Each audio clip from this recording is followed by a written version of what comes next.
Tidak ada dokter spesialis. Betul ya Pak ya? Saya dokter yang enggak umum. Karena saya 25 tahun itu dampingi orang-orang yang sakaratul maut. Penyakit-penyakit terminal. Makanya kenapa untuk penyakit-penyakit terminal itu kok tidak ada larangan makan. Wong makan aja enggak mau kok dilarang lagi. Panjenengan ya boleh makan, asal yang enggak boleh kalau berlebihan. Kata Rasulullah, makan pada waktu lapar, berhenti sebelum kenyang. Sumu tasihu, berpuasalah niscaya akan sehat. Kalau diimbangi puasa, bisa juga menahan hawa nafsu. Sebab dari emosi. Banyak orang nggak ngobati hati. Kedua, saya kalau ngobati secara keseluruhannya. Bukan hanya fisik saja, bukan hanya pil. Manusia ini terdiri 5 aspek.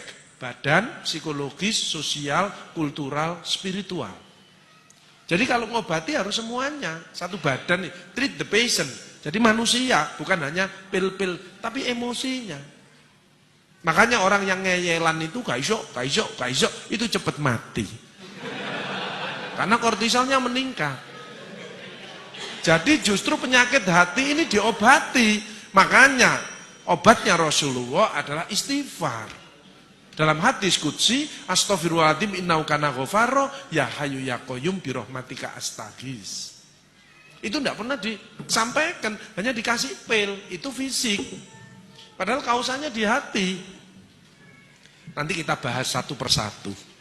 Makanya saya ini tugasnya adalah bagaimana orang itu tidak menderita, bagaimana orang itu semangat, dan bagaimana orang itu siap kalau sewaktu-waktu dipanggil sama Allah. Itu tugas saya. Jadi kalau ada orang sakaratul maut, lainnya ditinggal, saya enggak, saya rangkul, saya bimbing, saya dampingi, karena ini saat yang menentukan. Itu bedanya, ya. Jadi saya di bagian penyakit terminal, sehingga saya kalau melihat orang sudah tahu, orang ini masih takut sama istrinya, kelihatan. Ya, orang ini masih banyak utang, itu kelihatan. Kalau yang hadir di tempat ini wajahnya, ini wajah surgawi. Orang-orang yang ikhlas. Orang-orang yang penuh syukur. Orang bersyukur itu mesti daya tahan tubuhnya meningkat, nggak gampang sakit. Alhamdulillah. Kelihatannya sepele. Kalau mengucapkan alhamdulillah, keluar hormon kebahagiaan. Daya tahan tubuhnya meningkat. Dan orang itu kalau bersyukur mesti bibirnya lebar. Ya apa kabare Pak? Alhamdulillah. Jadi kalau ada orang bibirnya kecil, orang ini mungkin bermasalah. Karena mengeluh terus, gak ada orang, ya apa kabare? Alhamdulillah. Gak ada. Bibir kecil mesti, lah ya mesti ngono, mesti. Cabut deh. Lain syakartum la azidanakum wa la in kafartum in adzabi lasyadid. Kalau kamu bersyukur tak tambah. Kalau kamu mengeluh, maka amat pedih siksaku. Jadi orang yang hidupnya tidak enak, mungkin sering mengeluh. Dan memang disebutkan Quran surat Al-Ma'arij, innal insana khuliqa halu'a. Sungguh manusia diciptakan banyak mengeluh. Makanya kalau pengen sehat jangan ngomong wah, aduh. Alhamdulillah. Kalau ada sesuatu nggak enak itu dari diri kita, bukan dari orang lain. In asantum li anfusikum wa in asantum falaha. Barang siapa berbuat baik, kebaikan untuk dirimu sendiri. Kalau berbuat jahat, kejahatan itu untuk dirimu sendiri. Hal jazaul ihsani ilal ihsan. Tidak ada balasan kebaikan selain kebaikan itu pula. Tidak ada orang berbuat baik balasannya jelek. Tidak ada. Allah itu maha adil. Dilanjutkan lagi Quran surat Al-Zalzalah, "Faman ya'mal mithqala dzarratin khairan yarah wa may ya'mal mithqala dzarratin syarran yarah." Makanya orang yang bahagia seperti panjenengan ini bagaimana? Bisa menerima pendapat orang lain, bukan memaksakan kehendaknya untuk orang lain. Kaiso, setruk. Kortisol yang keluar, ini bahaya.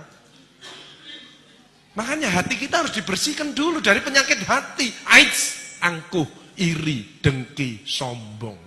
Itu harus didetoks. Bagaimana bisa bahagia kalau masih punya iri hati ini dan lain? Apa sih artinya takwa? Alladzina yunfikuna fis-sarra'i wad-dharra. Dia peduli. Suka menafkahkan hartanya baik di waktu lapang maupun sempit. Kalau mau sedekah tidak usah nunggu kaya. Kaya itu belum tentu. Tapi dengan sedekah calon menjadi orang kaya. Balkadzibin al-ghaidz. Dia kalau debat selalu ngalah. Karena Allah janji, siapa yang salah dia ngalah. Tak buatkan istana nanti di surga. Tapi dia benar, dia ngalah. Maka istananya akan lebih hebat. Sayangnya banyak orang dolim. Istri ngomeli suami sudah senden di tembok, tapi nyerah ini. Cek diterus noai, karek mumbul, kik, mati. Makanya anak juga gitu, ya bunda, aku yang salah, aku mohon maaf. Ya sudah maafkan, karena itu miliknya Allah. Makanya kita tidak boleh dolim, tidak boleh menyakiti orang. Kalau kita menyakiti orang, badan kita terasa tidak enak. Kenapa? Karena keluar hormon negatif. Coba panjenengan sedekah, senyum dengan orang, keluar hormon positif. Tidak ada penyakit datang. Dotok dulu, AIDS ini. Dengan apa? Istighfar tadi. Istighfar itu menggembirakan Allah, dicintai Allah, tambahi rezekinya, dijauhkan dari neraka. Dan yang penting, kalau istighfar itu, setan putus asa. Sayangnya di Indonesia kan sudah tidak ada setan, karena manusianya sudah disetan kabeh.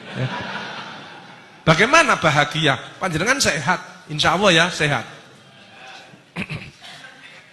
Sehat itu kadang-kadang dilihat jasmani rohani. Betul nggih? Badan stres. Padahal ada 8. Sehat fisik, panjenengan bisa ke sini. Alhamdulillah. Coba panas badan. Awake panas greges, enggak mungkin ke sini. Apalagi mencret, enggak mungkin wong gini.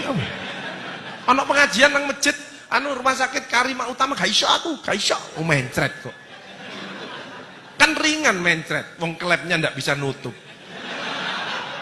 Kan ndak kelihatan. Beda kalau saya di bagian kanker, payudara kelihatan, mata, tangan kelihatan. Ini hanya mencret.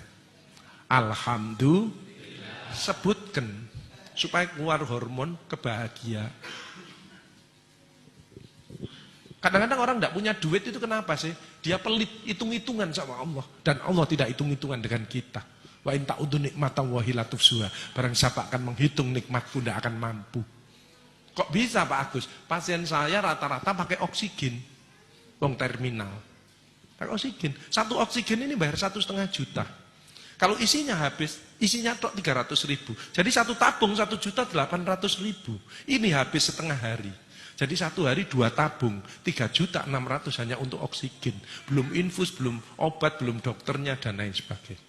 Kita tidak pernah dibayar, tidak pernah bayar. Coba seandainya nanti kita panjenengan undur di rumah terus besok pagi ada tamu tok tok tok, assalamualaikum, waalaikumsalam warahmatullahi wabarakatuh. Saya utusan dari Allah ingin narik rekening berapa liter oksigen yang panjenengan hirup mulai lahir sampai sekarang. Oksigen tok, tidak usah anak, tidak usah rumah, tidak usah sepeda motor, tidak usah mobil, tidak usah tanah. Oksigen yang panjenengan hirup ditagih sama Allah. Panjenengan jawab. Panjenengan gini paling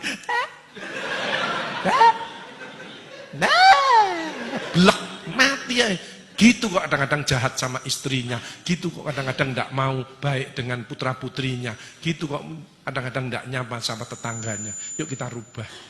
Yuk kita istighfar 3 kali yuk. Astagfirullahaladzim, astagfirullahaladzim, astagfirullahaladzim. Ampuni ya Allah, ampuni ya Allah. Makanya Rasulullah itu manusia yang sudah dijamin masuk surga, tidak lepas dari istighfar 100 kali satu hari. Apalagi kita yang penuh dengan dosa. Alhamdulillah ditambah astagfirullah, ditolong sama Allah. Apa yang sulit? Tidak ada yang sulit dalam hidup. Yang sulit adalah dari dirinya sendiri, dari hatinya, dari pikirannya, dari ucapannya, dari perilakunya. Yuk jamaah semua kita keluarkan the power of heart. Hati yang selalu ingat kepada Allah. Hati yang selalu bersyukur kepada Allah. The power of mind. Pikiran selalu positif. Tidak pernah berisi yang negatif-negatif. Kemarin ada orang mau makan sate, pikirannya negatif. Satenya dipegang terus ngomongnya gini, ya apa enggak kolesterolku. Jadi satenya utuh, kolesterolnya naik. Nah pikirannya negatif kok, keluar hormon negatif. Betul? Coba ngomongnya gini, ya Allah tambahi kesehatanku dengan sate ini dan buang semua penyakit yang ada di tubuhku dengan sate ini. Makanya keluar hormon positif, sate ini kalau dimakan bukan jadi kolesterol, tapi jadi tenaga untuk kita bisa beribadah dan berkarya. Alhamdulillah. Apa harta penting, Pak Agus? Penting. Tapi yang cari yang barokah, hasilnya halal, tapi kalau ada sebagian diberikan, itu namanya berkah, selalu bertambah kebahagiaannya. Tapi kalau ditumpuk untuk dirinya sendiri malah jadi bencana. Teman saya ada, sukses, pendidikannya tinggi, anaknya di luar negeri, rumahnya banyak, perusahaannya banyak, mobilnya ganti-ganti. Ternyata dia kena diabetes, kena stroke, pasang ring. Itu dikirimi durian sama muridnya. Ya ditaruh di kulkas, dia kalau pengen ya hanya diambil, diambung gitu. Nggak berani makan. Coba bayangkan. Akhirnya ngomong, Pak Agus, wes gak peduli aku, gak adik ngene-ngene, gak iso bahagia aku. Uangnya banyak, nggak berani makan coba. Kalau lainnya makan sate dimakan, dia ndak dicecepi. Untuk apa harta? Hanya perbanyak sedekah. Sedekah kenapa bisa menyembuhkan? As-shadaqatu daf'ul bala. Sedekah menjauhkan dari daripada bala. Kenapa? Orang sedekah menyenangkan orang yang keluar hormon positif. Penyakitnya lama-lama tambah baik, tambah baik. Yuk kita introspeksi diri. Nggak usah nyalakan si A, si B. Ada orang nyalakan, aku gak cocok sama ibu itu, misalkan ibu-ibu. Ya nggak apa-apa. Ibu itu dari kiri, ibu dari kanan. Beda nggak masalah. Yuk kita makan sambil sarapan, kita cari solusi. Betul? Ada ibu datang gini, aku gak cocok ambil ibu-iku, yuk gak cocok ambil iku, yuk gak cocok ambil iku, yuk gak cocok ambil iku. Ya ibu yang sakit. Ngomong gitu aja. Lah masa orang ini jelek semuanya? Setuju nggih? Setelah pulang tidak udah. Jadi orang yang suka nyalahkan orang lain, menuduh, itu hatinya kotor.